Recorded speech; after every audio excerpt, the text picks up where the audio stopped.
इस समय माननीय सुप्रीम कोर्ट में एसआईआर के ऊपर सुनवाई हो रही है और आज मैंने माननीय सुप्रीम कोर्ट से रिक्वेस्ट किया है कि बंगाल के प्रशासन को इलेक्शन कमीशन के अंडर में लेना ज़रूरी है। बंगाल में वहाँ बीएलओज़ को धमकाने की घटनाएं सामने आ रही हैं, उनको डराने की घटनाएं सामने आ रही हैं और कुछ घटनाएं ऐसी भी सामने आई हैं कि बीएलओ ने आत्महत्या किया है। लेकिन बीएलओ ने आत्महत्या क्यों किया, वो नेचुरल डेथ है या डर के कारण वो डेथ हुई है, दबाव के कारण डेथ हुई है?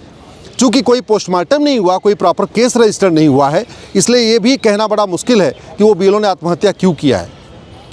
इसलिए आज मैंने माननीय सुप्रीम कोर्ट से कहा कि जैसे जब इलेक्शन होता है और इलेक्शन के दौरान मॉडल कोड ऑफ कंडक्ट के दौरान पूरा का पूरा प्रशासनिक अमला, कलेक्टर, कप्तान, एसडीएम, थानेदार, तहसीलदार सब इलेक्शन कमीशन के अंडर में काम करते हैं, इलेक्शन कमीशन के डायरेक्शन पे काम करते हैं, वैसे ही इस स्पेशल इंटेंसिव रिवीजन के दौरान भी बंगाल में जो पुलिस प्रशासन है, जो तहसीलदार हैं, जो कलेक्टर हैं, कप्तान हैं, थानेदार हैं, ये भी इलेक्शन कमीशन के ही निर्देश में काम करें, इलेक्शन कमीशन के अंडर में ही काम करें।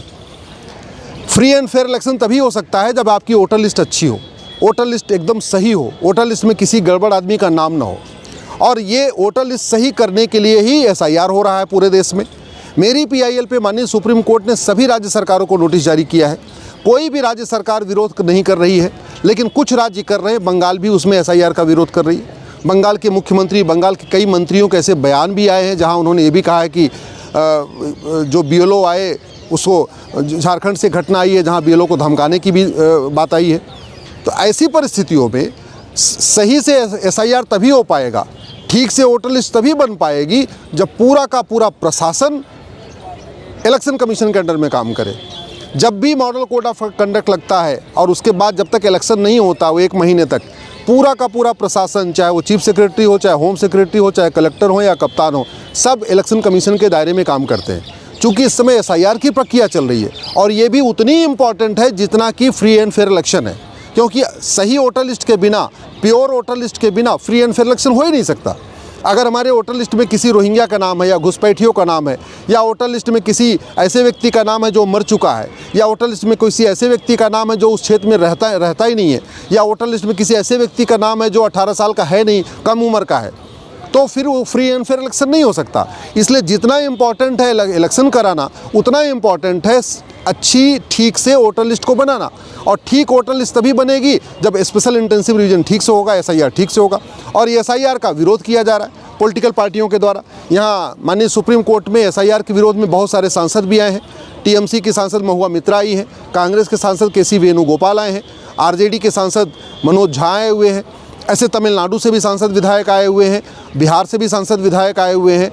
कुल 20 याचिकाएं हैं जो सुप्रीम कोर्ट में चल रही हैं और मामला सुप्रीम कोर्ट में चल रहा है, सुनवाई चल रही है। इसके बावजूद बीएलओज़ को धमकाने की घटनाएं आ रही हैं। इसलिए मैंने आज माननीय सुप्रीम कोर्ट से रिक्वेस्ट किया है कि तत्काल इसका संज्ञान लें और इलेक्शन कमीशन को निर्देश दें कि वो बंगाल का प्रशासन अपने हाथ में ले ले।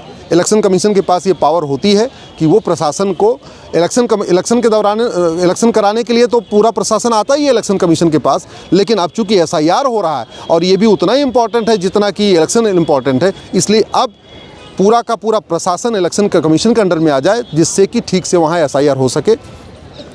मेरा सरकार से भी निवेदन है कि जो ये कानून है जिसके कारण इतने ज़्यादा फर्जी वोटर बन रहे हैं, फर्जी वोट बन रहे हैं, उनको भी, कानूनों को भी बदलें। बीएनएस में एक चैप्टर है ऑफेंस रिलेटिंग टू इलेक्शन, लेकिन उस चैप्टर में जो धाराएं वो बहुत कमज़ोर हैं। भारत में फर्जी वोटिंग तभी रुकेगी जब फर्जी आधार बनाना और बनवाना गंभीर अपराध होगा, जघन्य अपराध होगा। चूँकि फर्जी आधार बनाना कोई जघन्य अपराध नहीं है और फर्जी आधार आराम से 2000 रुपये में कॉमन सर्विस सेंटर पे बन जा रहा है, तो ये रोहिंग्या, पाकिस्तानी, अफ़गानिस्तानी, बांग्लादेशी और कुकी आप कॉमन सर्विस सेंटर पे जाके 2000 रुपये में आधार बनवा लेते हैं। जब उनके पास एक डॉक्यूमेंट हो जाता है, फिर वो तहसील में जाके 2000 रुपये दलाल को देते हैं और वहाँ से राशन कार्ड बनवा लेते हैं। जब उनके पास 2 डॉक्यूमेंट हो जाता है, वो नगर निगम के ऑफिस में जाके, ब्लॉक के ऑफिस में जाके वहाँ फिर 2000 रुपये दलाल को देते हैं, बर्थ सर्टिफिकेट बनवा लेते हैं। जब उनके पास 3 डॉक्यूमेंट हो जाता है, फिर आरटीओ ऑफिस के दलाल को पकड़ते हैं, वहाँ 3-4 हज़ार रुपये में फिर वो ड्राइविंग लाइसेंस बनवा लेते हैं। और जब उनके पास 4 डॉक्यूमेंट हो जाता है, फिर वो किसी पार्षद और प्रधान की मदद से, किसी लोकल नेता की मदद से बीएलओ से संपर्क करके अपना नाम वोटर लिस्ट में जुड़वा लेते हैं। और एक और जो बड़ी घटना सामने दिख रही है कि बड़ी मात्रा में वो हैं बांग्लादेशी, लेकिन हिंदू नाम से अपना सारे डॉक्यूमेंट बनवा रहे हैं। रोहिंग्या भी हिंदू नाम से अपने सारे डॉक्यूमेंट बनवा रहे, सारे के सारे बांग्लादेशी भी इस समय हिंदू नाम से डॉक्यूमेंट बनवा रहे हैं, जिससे उनके ऊपर कोई शक न करे। तो ये क्या करेंगे कि एक बार सारे इनके डॉक्यूमेंट हो जाएंगे, उसके बाद 4-6 साल के बाद ये दोबारा कहेंगे हम तो धर्मांतरण करने जा रहे हैं, और वापस ये कहेंगे हम तो हिंदू धर्म छोड़ रहे हैं। एक नया खतरा और भी आ रहा है। इसलिए मेरा सरकार से निवेदन है, आधार एक्ट को बदलें और फर्जी आधार बनाने और फर्जी आधार बनवाने को जघन्य अपराध घोषित करें। सारा का सारा घुसपैठ घूस दे के होती है, और घूसखोरी का हमारा कानून जो है, भ्रष्टाचार का हमारा जो कानून है, वो बहुत घटिया है, बहुत सड़ा हुआ है। ये जो तहसील पे, थाने पे और ये नगर निगम में जो दलाली हो रही है, 2-2 हज़ार में आधार बन रहा है, वो इसीलिए बन रहा है क्योंकि भ्रष्टाचार कोई जघन्य अपराध नहीं है। तो भ्रष्टाचार को भी जघन्य अपराध घोषित करने के लिए कानून बनाना ज़रूरी है। फर्जी आधार, फर्जी राशन कार्ड, फर्जी ड्राइविंग लाइसेंस, फर्जी बर्थ सर्टिफिकेट, फर्जी वोटर आईडी को जघन्य अपराध घोषित करने के लिए कानून बनाना ज़रूरी है।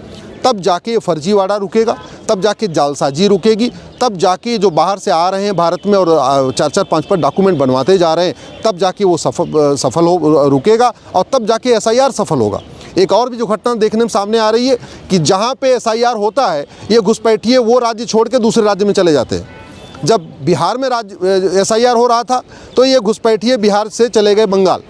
अब बंगाल में SIR हो रहा है तो फिर ये घुसपैठिए बिहार चले आ रहे हैं और झारखंड चले जा रहे हैं, और कुछ अपने वापस भी जा रहे हैं। तो ये जो हो रहा है वो इसलिए हो रहा है क्योंकि घुसपैठ नियंत्रण कानून हमारा बहुत घटिया है, सड़ा हुआ है हमारा। तो घुसपैठ विरोधी कानून भी कठोर बनाना पड़ेगा। घुसपैठियों की मदद करने को जघन्य अपराध घोषित करना पड़ेगा। जो भी व्यक्ति घुसपैठियों का किसी भी तरीके से, चाहे पैसे से मदद कर रहा है या उनका डॉक्यूमेंट बनाने में मदद कर रहा है, जो भी व्यक्ति घुसपैठियों का आधार बना रहा है या राशन कार्ड बना रहा है या ड्राइविंग लाइसेंस बना रहा है, बर्थ सर्टिफिकेट बना रहा है, वोटर ID बना रहा है, उसको भी जेल में डालना पड़ेगा। तब जाके SIR सफल होगा, तब जाके घुसपैठ रुकेगी। नहीं तो हम एक जगह SIR करेंगे, वहाँ के घुसपैठिए दूसरे राज्य में चले जाएंगे, जब वहाँ SIR ख़त्म हो जाएगी फिर वहीं वापस आ जाएंगे। बंगाल से देखने में घटनाएं आ रही हैं कि अभी घुसपैठिए बिहार भी जा रहे हैं, झारखंड भी जा रहे हैं और वापस बांग्लादेश भी जा रहे हैं, लेकिन जैसे ही SIR कंप्लीट होगा फिर वापस आ जाएंगे, क्योंकि हमारा घुसपैठ नियंत्रण कानून जो है वो बहुत घटिया, बहुत सड़ा हुआ है। सारे डॉक्यूमेंट इसलिए बन जा रहे हैं कि चीटिंग, फ्रॉड, फोर्जरी कोई जघन्य अपराध नहीं है, फर्जी डॉक्यूमेंट बनाना और बनवाना जघन्य अपराध नहीं है, तो कागज़ भी बनता चला जा रहा है। इसलिए मेरा केंद्र सरकार से भी निवेदन है कि जो BNS में एक चैप्टर है ऑफेंस रिलेटिंग टू इलेक्शन, उसको जघन्य अपराध घोषित करें, और इलेक्शन से संबंधित जो भी व्यक्ति चीटिंग करता है, फ्रॉड करता है, फर्जी डॉक्यूमेंट बनाता है, उसमें कम से कम 10 से 20 साल की सज़ा का प्रावधान करें। आधार एक्ट को बदलें, उसमें फर्जी आधार बनाने और बनवाने पे 10 से 20 साल की सज़ा का प्रावधान करें। और इसी तरीके से जो बाकी के डॉक्यूमेंट हैं, जैसे ड्राइविंग लाइसेंस हो गया, पासपोर्ट हो गया, वोटर ID हो गया, राशन कार्ड हो गया, बर्थ सर्टिफिकेट हो गया, इसको भी जो फर्जी डॉक्यूमेंट बनवा रहा है उसको भी 10 से 20 साल की सज़ा देने के लिए कानून बनाएं। इन घुसपैठियों का narco polygraph brain mapping test करने के लिए कानून बनाएं। घुसपैठियों का पकड़े, उनको narco polygraph brain mapping test करके उनसे पूछें कि तुम्हें किसने बसाया, तुम्हें कौन लाया यहाँ पे, कौन डॉक्यूमेंट दिया। जब घुसपैठियों के मददगारों पे कार्रवाई शुरू होगी तो अपने आप घुसपैठिए भागना शुरू कर देंगे। चूँकि घुसपैठियों का narco polygraph brain mapping test नहीं हो रहा है, इसलिए अभी तो वो बिहार से बंगाल चले जा रहे हैं, बंगाल से बिहार चले आ रहे हैं, लेकिन वो भागेंगे नहीं, बहुत कम संख्या में भाग रहे हैं, अपने देश जा रहे हैं। कानून कठोर होगा, ये अपने आप खुद चले जाएंगे, 90% घुसपैठिए अपने आप चले जाएंगे।